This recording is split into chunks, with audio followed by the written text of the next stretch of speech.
Ito nga pong napakabuti ng ating Panginoon, mga kapatid. Ano po. And siguro, wala na ako ipipreach kasi I think application na lang. Magko-closing prayer na lang siguro ako. Since lahat po ng simula sa pagbasa kanina ni Pastor sa verse up until right now, ito po yung ituturo ko eh. Siguro, apply nyo sa buhay nyo. So, hindi na rin ako iiyak kasi naiiyak nyo na. But God is good sa ating pong mga buhay at kami rin po ni Melissa, nagpapasalamat po kami. Hindi po siya sawa sa akin at sa kakulitan ko. Minsan nakukulitan na siya sa akin. Sabi niya, tumahimik ka nga, ingay mo, ikaw lang maingay rito sa bahay. Sabi ko, ikaw magalala kasi ako lang naman yung asawa mo rito, so ako lang talaga yung maingay rito. Sa kanya ganun. But the Lord is good. The Lord is sustaining us. Hindi naman po lingid sa inyong kaalaman ng aming pong buhay dalawa. Isa po itong bukas na libro na syempre po paminsan-minsan there will be ups and downs in our lives, but the Lord is good dahil po masaya pa naman po siya sa feeling ko. Hindi na naman po siya sabi na sawa na ako sa iyo. Hindi pa. And hoping and praying that they would not come. Ano po? Next year. At tingnan ko po kung anong dala ng 2025. Sa amin po, ano. So, dito po mga kapatid, binasa po kanina ni Pastor will be in Isaiah 43, chapter 18. But I want us to look dito po sa Isaiah chapter 43. We'll be reading from verse 1 up until verse 4. Makipagbukas po kayo sa akin. Isaiah 43, verse 1 to 4. Ayan.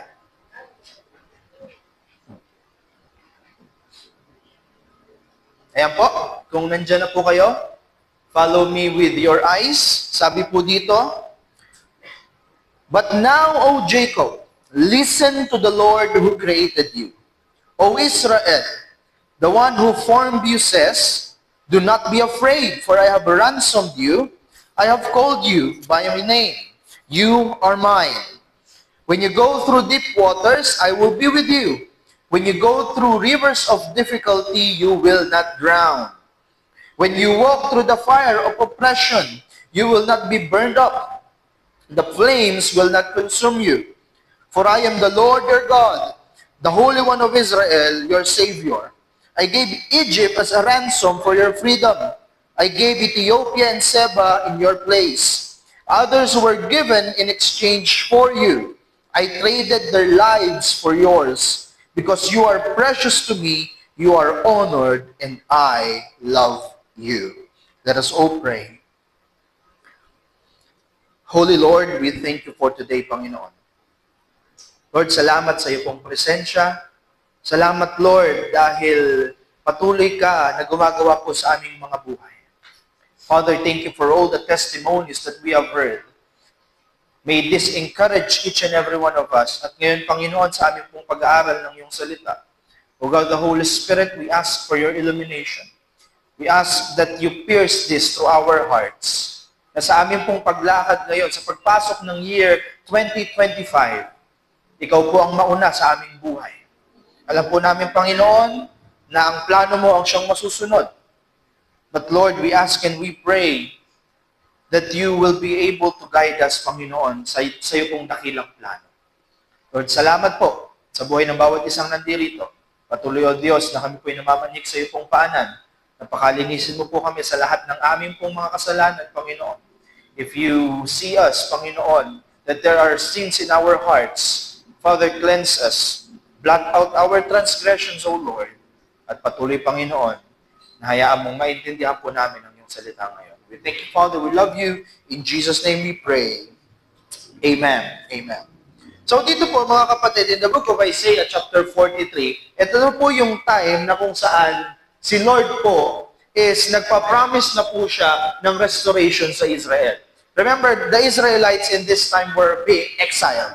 Sila po ay nawala sa kanilang lupain. Okay? Na-exile po sila in Babylon. So at this time po, in these chapters, in these following chapters from 43, okay po, if you would go back again in 42, in 43, and up until to the following chapters, makita niyo po yung promise ni Jesus or ni Lord, ni Yahweh in His people. At very particular po ito, no, na in the book of Isaiah chapter 43, this is the restoration of Israel.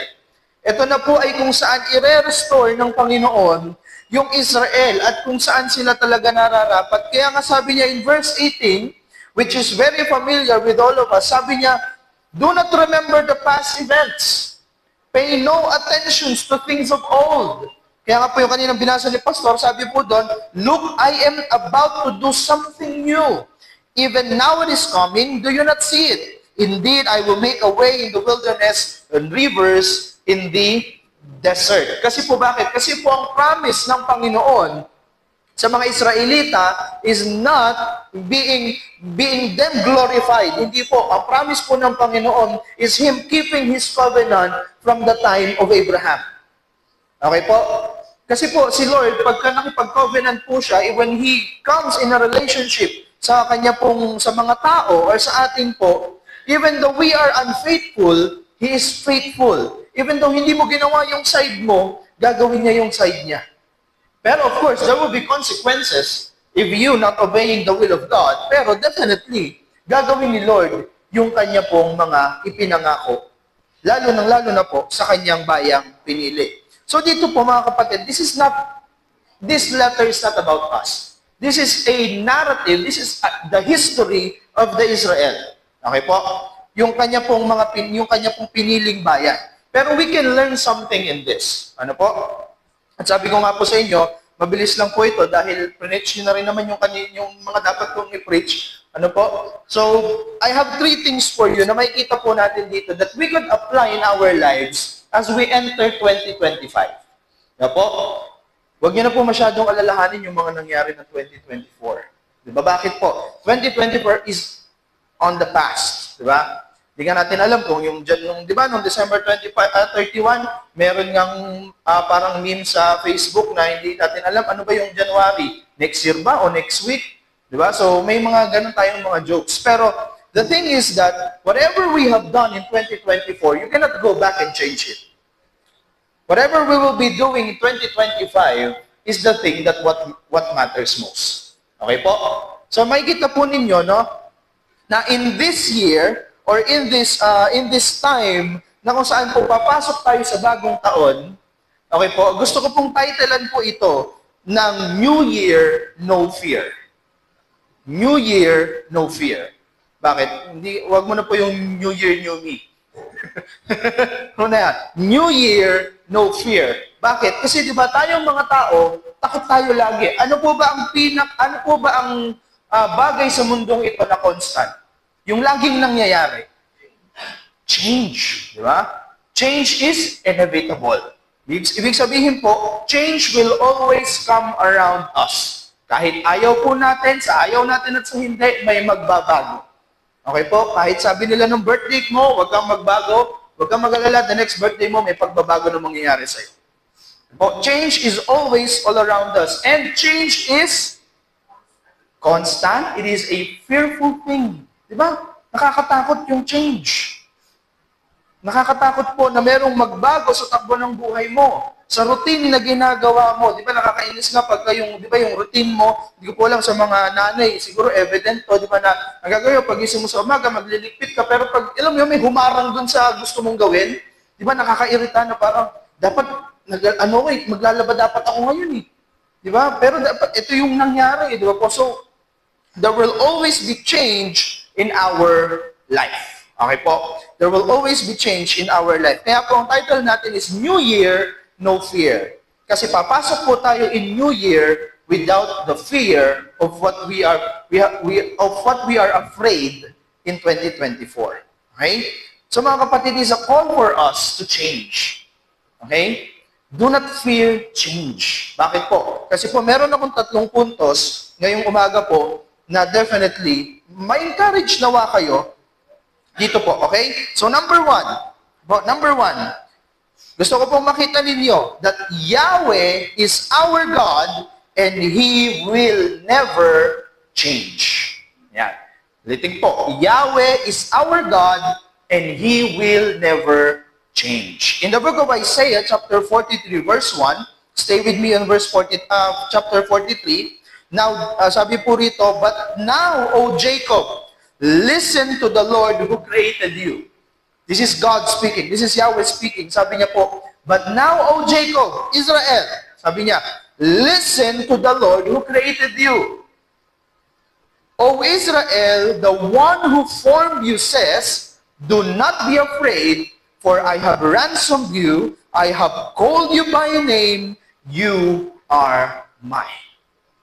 Okay? Kaya nga po yung unang puntos natin, ang sinasabi natin is, Yahweh is our God.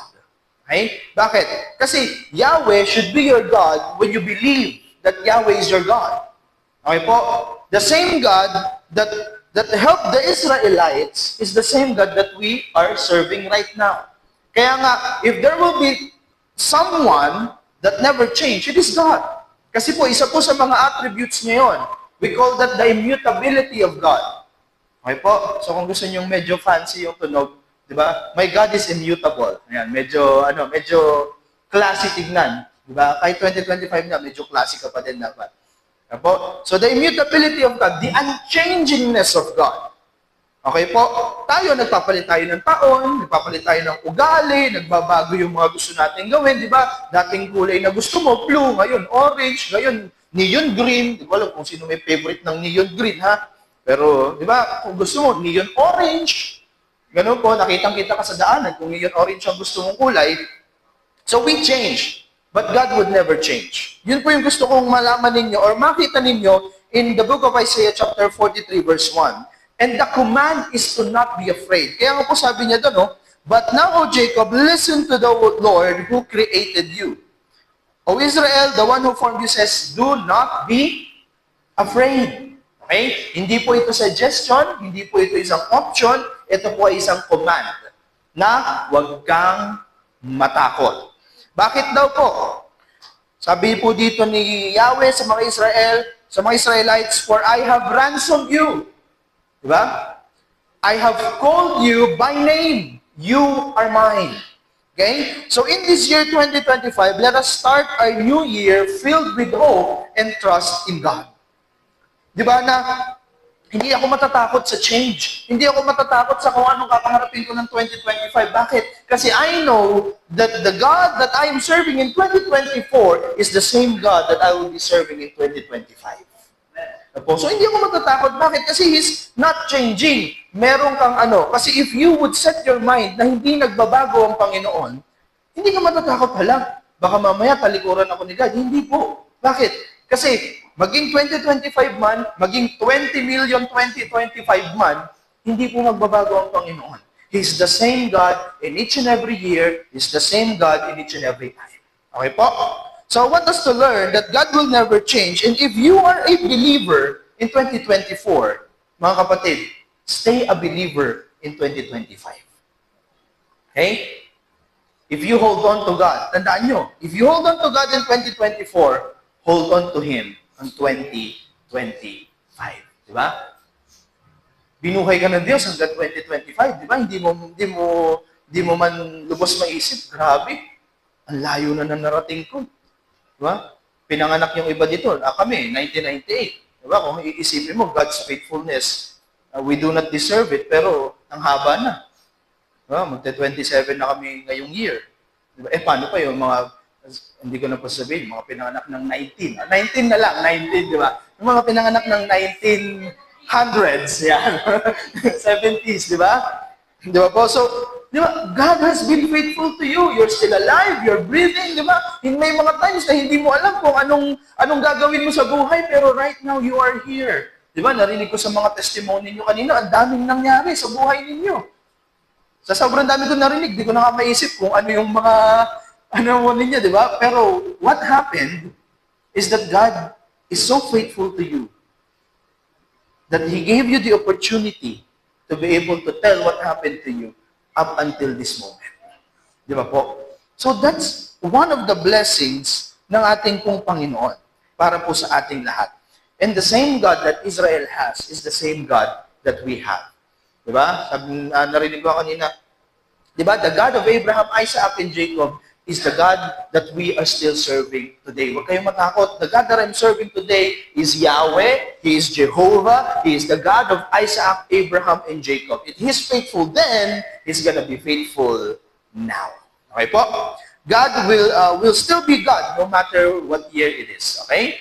God has given us another year to remind us. Ano po? Another year to remind us of the sacrifice of the Lord Jesus Christ for all of us. Okay? The year 2024, we have been reminded, nakailang series tayo sa isang buong taon, pero the core center, or the center of our message is that there is a God who came down from heaven, who took a form of a servant, limited Himself, was born in a manger by virgin birth, He died on the cross for our sins, and on the third day, He rose again. That's the same message over and over again. At wag po kayong mag-alala, it's the same message that we will be preaching over and over again. Bakit po? Because the year 2024 is about the gospel of Jesus Christ, but the year 2025 is still about the gospel of our Lord Jesus Christ. Okay po? So again, Jesus will be the same yesterday, today, and forever. Yan. Yun lang po yung gusto kong itatak sa ating isipan, no? Na habang tayo po ay pumapasok sa year 2025, pwede pa tayong humabol kasi ano pa lang bukas January 5 pa lang. So technically, New Year pa din, di ba? New Year pa din naman. So, if you have this, ilagay ninyo sa inyong mga cellphone, ilagay ninyo sa inyong mga notes, or sa kahit saan, di ba? Ilagay ninyo sa pintuan ninyo that Jesus will still be the same yesterday, today, and forever. Okay po? So number one, again, the number one point is, Yahweh is our God, and He will never change. Ang ganda po ng message ng Panginoon, di ba? Kasi makakaasa ka na kung faithful siya, faithful pa rin siya hanggang huli. Di ba? Naririnig niyo lagi, baliktarin mo mga ang tapat, tapat pa rin. Di ba? Kasi di ba, pag yung tao binaliktad mo, hindi na tapat yan. Isusumbong niyan lahat ng attitude mo, lahat ng flaws mo, di ba? Pero si Lord hindi. Whatever you have done in the past, sabi nga niya, di ba? Do not remember the past events. Pero hindi sinabing kumpletuhin mo na, wala na akong maalala sa 2024. Hindi ganon. Hindi para kang nauntog, nagkaroon ka ng amnesia. But rather, yung mga bagay na natutunan mo. Isama mo yung mga learnings mo in the year 2025 and sit down, isipin mo, okay, ano ba yung mga dapat nating baguhin? Ano ba yung dapat nating mga gawin? Okay po? So, number 2, nandiyan po kayo? Parang yung iba sa wag po kayong sumama sa liwanag. Okay? January 4 pa lang po. Okay? Sa February na. Okay po? Number 2, ay po na gusto ko pong makita ninyo in the chapter 43 of Isaiah. Okay? Yahweh will be with us. Una, Yahweh is our God. You have to make sure that Yahweh is your God. Okay? And number 2, you have to know that Yahweh will be with us. Why? It can be found in the book of Isaiah chapter 43 verse 2. Sabi po dito, when you go through deep waters, I will be with you. When you go through rivers of difficulty, you will not drown. When you walk through the fire of oppression, you will not be burned up. The flames will not consume you. Di ba? Kasama natin ang Diyos. Di ba? Alam nyo, di ako matatakot. Di ba? Di ako kasama natin ang Diyos. Wag naman po mamaya, mag-swimming kayo, pumunta kayo sa tubig. Di ba? Kasi sabi ni Kuya Carl, I will not drown. Nandun ka, naglakad-lakad ka. Malulunod po talaga kayo. Pero makikita nyo si Lord. Yun yung good thing doon. Pero, tandaan po ninyo mga kapatid, the context of this passage is that evident to sa buhay ng mga Israelita. Bakit? Si Lord, hinati niya yung dagat para pass through sila. Diba? In the book of Exodus. So evident to, physical itong bagay na ito na pinapatungkulan ito. Pero sa atin po, ng mga Kristiyano on this 21st century, ito po ay spiritual. Okay? Huwag po ninyong itry na pasuin yung sarili ninyo at sabihin nyo, ay, totoong Christian ako pag hindi ako napaso. Hindi po. Okay? This is spiritual in the sense na i-apply po natin sa ating buhay. Okay? we must remember that Yahweh is our God and He is a faithful God. Paulit-ulit, di ba? But Yahweh is our God. He will never change. Yahweh will be with us. Bakit? Kasi Yahweh is our God and He is a faithful God. Okay? Yahweh will be with us. He will never ever change. Hindi po magbabago. Na the first time, sabi nga kanina sa testimony, di ba? Ibalik natin yung first time na na-meet natin si Jesus Christ, yung pagmamahal natin sa Kanya, yung alab ng pagmamahal natin sa ating Panginoon. Bakit po? Kasi the God, di ba, na tinanggap mo, na pinaniwalaan mo, the time na ikaw ay nakakilala sa Panginoon, di ba? Minahal ka niya at that time. And up until now, mga kapatid, I have a good news for you. Mahal ka pa rin niya up until now. Di ba? Tayo lang namang mga tao, medyo minsan nagpa-fluctuate yung pagmamahal natin sa Panginoon. Pero God never fluctuates His love for us. This is the kind of love, sabi nga ni John Piper, that is mega of the charts. Hindi mo to pwedeng i-measure. This is unconditional. This is infinite. Hindi nauubos ang pagmamahal po ng ating Panginoon sa atin. When was the last time that you sat down and you remember, na inalala mo, na, Lord, salamat. Kasi naalala ko, iniligtas mo ako sa kamatayan. I'm not talking about physical death. I'm talking about spiritual death. Di ba? Na Lord, hindi ko deserve eh. Hindi ko deserve yung grace and mercy na meron ka. Pero up until now, you are still showing your grace and mercy sa aking buhay. When was the last time you did that? And kung hindi mo pa naalala ulit yun, I would challenge you. Pag uwi mo mamaya, bago ka pumunta bukas, mamayang gabi, you sit down, you pray, Lord, gusto kong alalahanin ulit yung pagmamahal na meron ako sa iyo that the first time I met you. Diba? Naalala nyo nung first time yung na-meet yung mga asawa ninyo? Kung yung sa may mga asawa, ha? Diba? O yung sa may mga girlfriend, boyfriend, diba? First time yung na-meet, diba? Kilig na kilig pa kayo, diba? Hanggang ngayon ba, Tita Grace, kinikilig ka pa din? Diba? Diba? The first time that you said, I do. Diba? Ngayon, bagong kasal kami ni Ate Melissa nyo, up until now, pinabalikan pa namin yung mga picture namin. Diba? Ganon. Sana hindi magbago. Pero, diba? Hindi siya mapagod. Diba? Pero diba, when was the last time or the first time that you saw your husband and your wife, yung girlfriend mo, yung boyfriend mo? Diba? Kilig na kilig ka. Diba? Talagang ayaw niyong maghiwalay. Diba? So, ganon sa Panginoon. Remember that time as well. Diba? Na ayaw mong bitawan yung Bible mo. Kasi you are longing for God. You are thirsting. Bakit po? Saan? Saan ka nauuhaw? Sa salita ng Diyos. Diba? Let us recap that moment. So in this new year, mga kapatid, do not be afraid. The same God that was with you in the year 2024 will be the same God that will be with you in this new year. Okay? So I just want to be clear with this. No? God did not promise a stress-free life. Okay? Hindi po, wala pong ni isang verse sa Bible na sinabi that thou shall not stress. Okay? Wala pong ni isa sa Bible na sinabi ni Jesus na, pag sumunod ka sa akin, dadami pera mo, yayaman ka, hindi ka maghihirap, wala kang magiging problema. God did not promise a financial struggle-free life. Di ba? Hindi prinamis ng Diyos na kapag sumunod ka sa akin, bilyon-bilyon ng pera mo. Diba? Na ipagpipray mo lang yung bank account mo, dadami yan. Hindi po ganun yung prinamis ng Panginoon. Okay? Tandaan po ninyo, mayaman at hindi mayaman, pare-parehas lang ang problema niyan. Okay po? It's still money. Diba? Mayaman sila. Ang problema nila, paano padamihin palalo? Diba? Ang mahirap naman, walang pera, paano maghanap ng pera? It's still the same thing.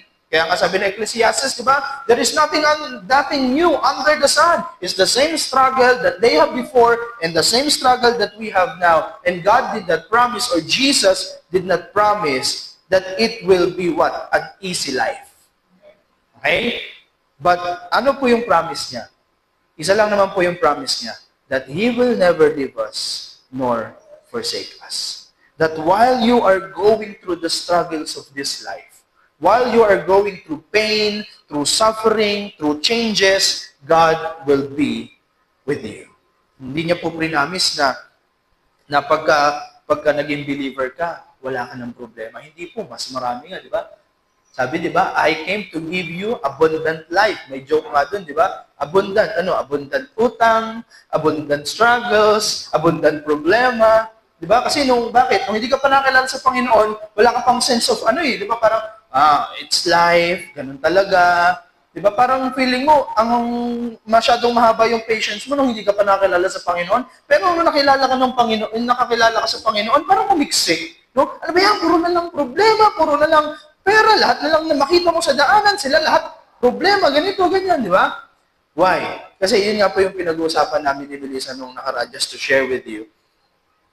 We were on the topic of sanctification. Tapos sabi niya, bakit ganun? Ang hirap makipag-deal sa mga tao kasi syempre yung sa work niya, yung mga bata, sabi ko, that's the process of God. It's the process of God sanctifying people. Lalo na sa kingdom niya kasi syempre, siya, as a new believer, nakikita niya, hindi naman yung pagpasok niya sa Christianity, gradual eh. Sabi ko nga sa kanya, yung pagpasok mo sa Christianity, hindi gradual. Kasi pagpasok mo sa Christianity, kita mo kagad yung flows ng whole kingdom of God. Hindi katulad ng pagpasok ng iba, di ba, na parang very gradual pa eh. Di ba, na parang unti-unti, napunta sa leadership. Hindi. Siya, pagpasok niya, pastoral team gagad yung nakita niya, yung flows ng kingdom of God, tapos sa iba-ibang churches, pumupunta pa kami. And syempre, kasama ko siya sa mga ibang meeting, di ba, lahat ng problema ng simbahan, nakikita niya, naririnig niya. And minsan sabi niya, ang hirap naman. Tapos syempre, nasa pastoral team ka, hindi pwedeng tago yung buhay mo. Kasi syempre, yung mga tao nakatingin, di ba, hirap, di ba, nakatingin yung mga tao sa buhay mo, tapos lahat ng mga tao tatanungin, bakit ganon, bakit ganyan? Your life is an open book. Sabi niya, ang hirap naman ng buhay mo. Sabi niya, nahihirapan siya minsan. But I always encourage her na sinasabi ko, that's how God sanctifies His people. Diba? Nire-reveal ng Panginoon kung sino talaga tayo. Diba? God gives us grace and mercy, but at the same time, He is sanctifying all of us. Pinapaging banal niya po tayo each and every day of our life. It's like purging all of us from the sin, from the iniquities of our lives, and to keep us holy in His presence. Ano po? So, God did not promise a stress-free life. God did not promise a financial struggle-free life, but He only promised that He will never leave us nor forsake us. Kaya nga, di ba, almost mahigit 365 promises in the Bible were uttered ng ating Panginoon is that you do not be afraid. And I think that's enough for us to be able to remember that in the year 2025 or this year 2025. Okay? So again, Yahweh will be with us. When you go through deep waters, pag medyo feeling mo, nalulunod ka na sa problema, alalahanin mo, may Diyos ka na kasama. When you go through rivers of difficulty, medyo mahirap, alalahanin mo, kasama mo pa rin si Lord. When you walk through the fire of oppression, there will be sacrifices, there will be decisions. Di ba, katulad si Tita Grace kanina, yung iPad o yung prayer meeting, di ba? So, medyo struggle yon, di ba? So, bakit mo uunahin yun? Kung pwede mo namang utangin yun. Hindi, joke.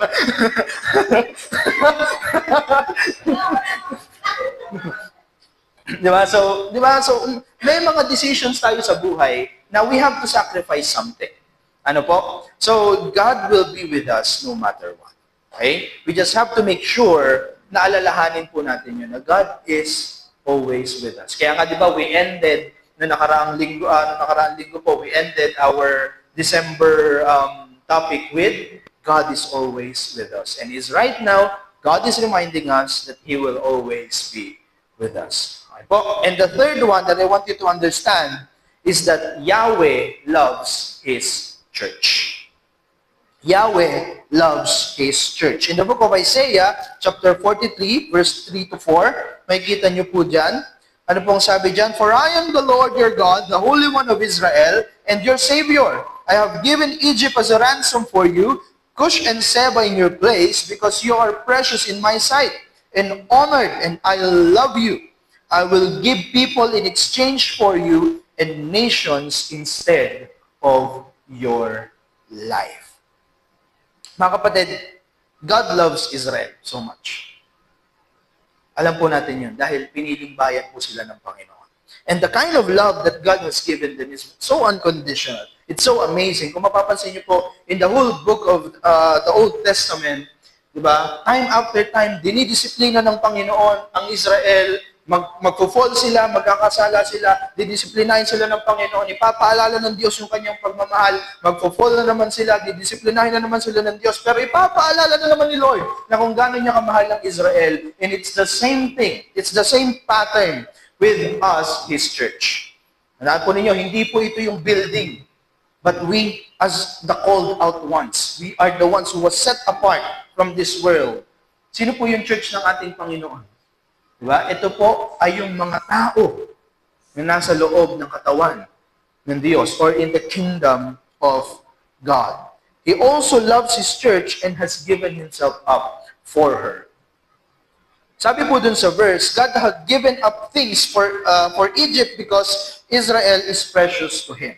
Tanda po ninyo mga kapatid, nakita niyo po sa mga bagay na ginawa ng Diyos sa Israel, di ba minsan ang ginagawa niya, He causes nations to rise up against Israel. Pero ang ganong gagawin ng Israel, tatalunin niya ng Israel. Di ba? God would give victory to Israel for them to understand that He is Yahweh and He is the one giving them victory. Nakikita po yung pattern? Di ba? Iko-conquer sila, pero ipapakita ng Diyos yung kanyang pagmamahal sa kanila by giving them victory, and then, patatalo nila yung kaaway. In the walls of Jericho, di ba po, pupunta sila doon, magmamarcha sila, pagsigaw nilang lahat, babagsak yung may ginawa ba sila? Wala naman, ikot-ikot lang sila eh. Di ba po, but God had had come down from what? From in the form of that particular thing na ginawa ng Panginoon para po sa mga Israelites. His glory was there, sumigaw sila, bumagsak yung buong walls of Jericho, na nakapasok sila into the promised land. That's how amazing God is, di ba? At nung time na nandun sila sa Egypt, nagkaroon ng 10 plagues. Time na nandun sila sa Egypt, hinahabol sila ng Pharaoh.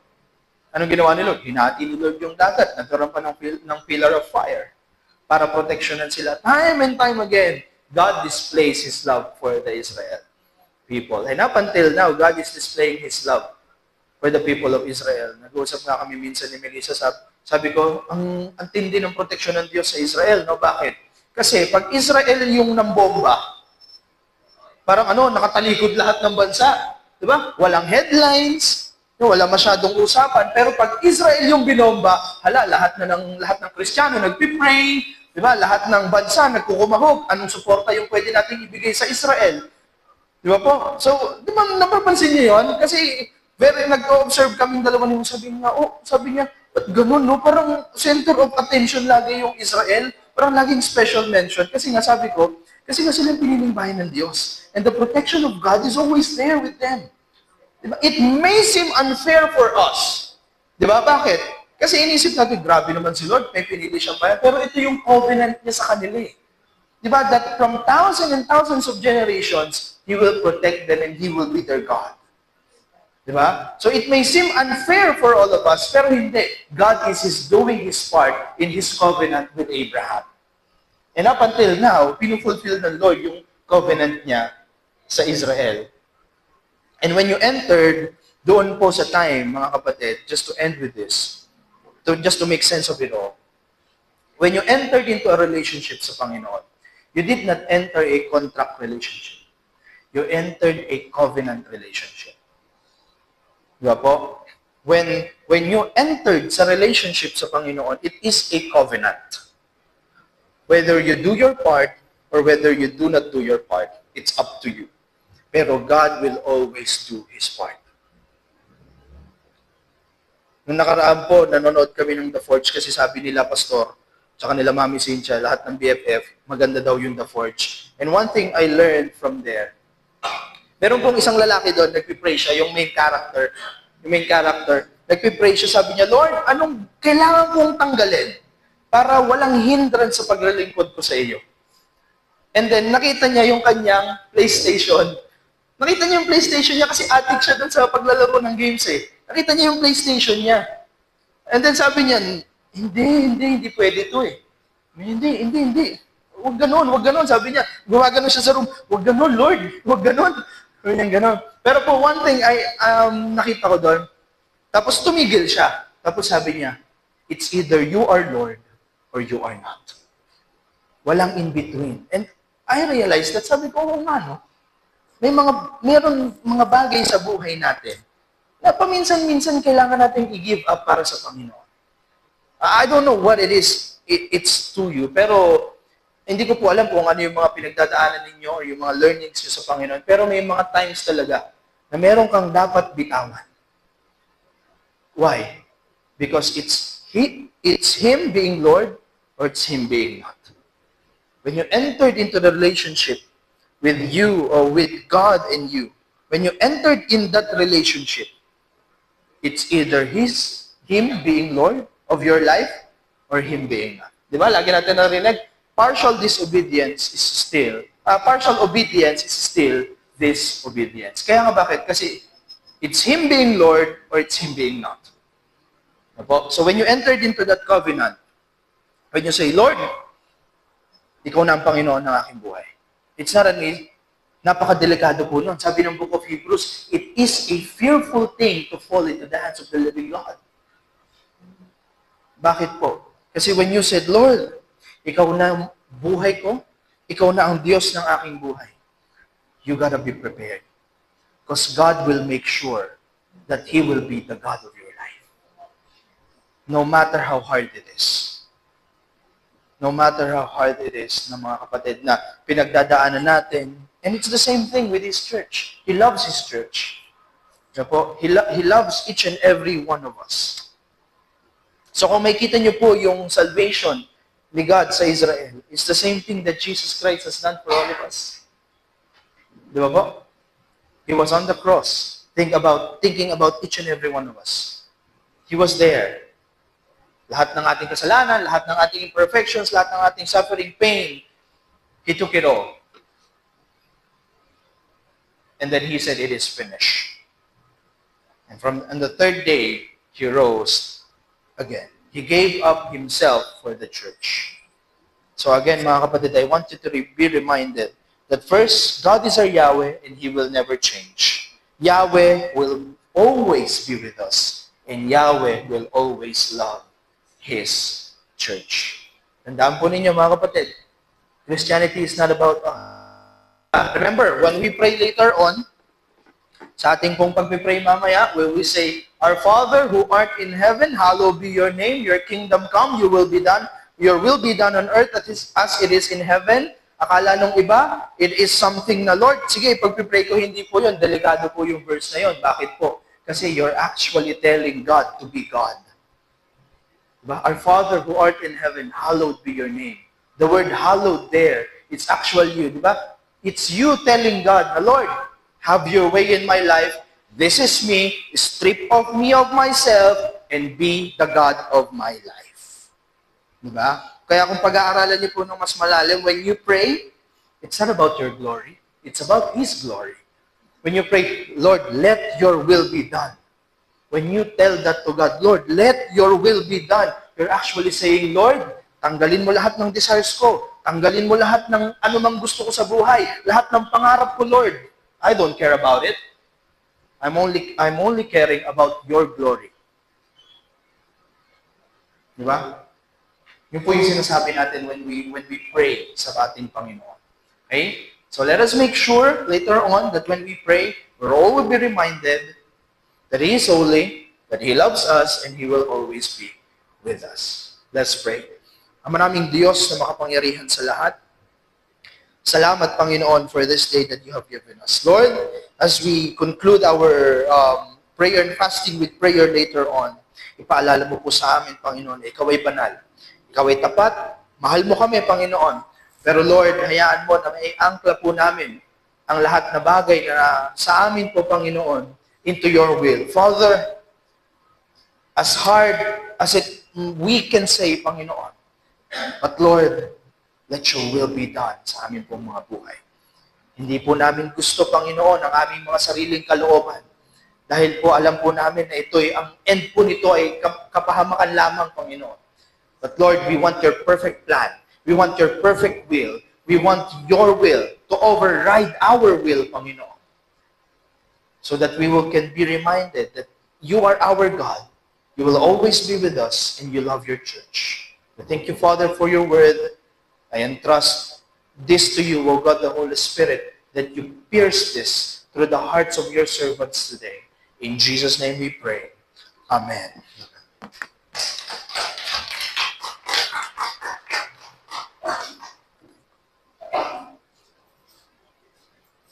Amen. So, sige po. Tayo po ay patuloy na sa ating po prayer time.